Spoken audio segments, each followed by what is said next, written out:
بسم الله الرحمن الرحيم. عن سهل بن حنيف رضي الله تعالى عنه قال قال رسول الله صلى الله تعالى عليه وسلم: من سأل الله الشهادة بصدق بلغه الله منازل الشهداء وإن مات على فراشه. رواہ مسلم۔ نبی کریم صلی اللہ علیہ وسلم نے ارشاد فرمایا، جو شخص سچے دل سے اللہ سے شہادت مانگے اللہ اسے شہداء کے مراتب تک پہنچا دیں گے، اگرچہ وہ بستر پر ہی فوت کیوں نہ ہو۔ دوستو،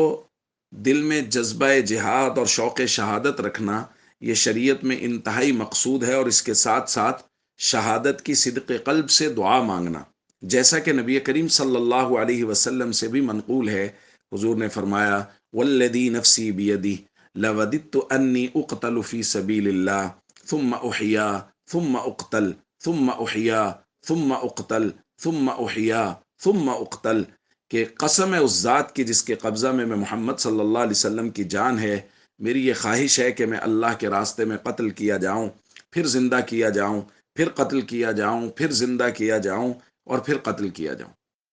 تو بالکل ایسے ہی صدق دل کے ساتھ اللہ کی بارگاہ میں جو آدمی مسلسل شہادت کی دعائیں مانگتا رہتا ہے، نبی کریم صلی اللہ علیہ وسلم نے ان لوگوں کے لیے یہ خوشخبری دی ہے، اور یہ بہت بڑی خوشخبری ہے سچے دل کے ساتھ دعا مانگنے اور شہادت مانگنے والوں کے لیے، کہ نبی پاک صلی اللہ علیہ وسلم نے فرمایا،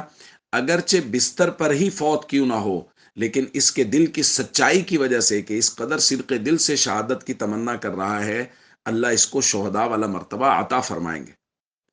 اس لیے بھائی، آج کل تو ویسے بھی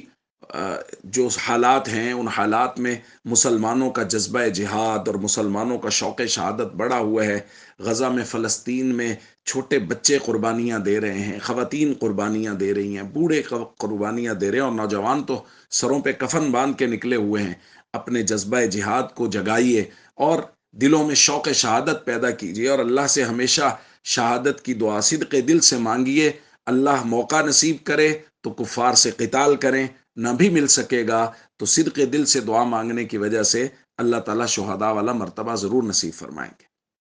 السلام علیکم ورحمۃ اللہ وبرکاتہ۔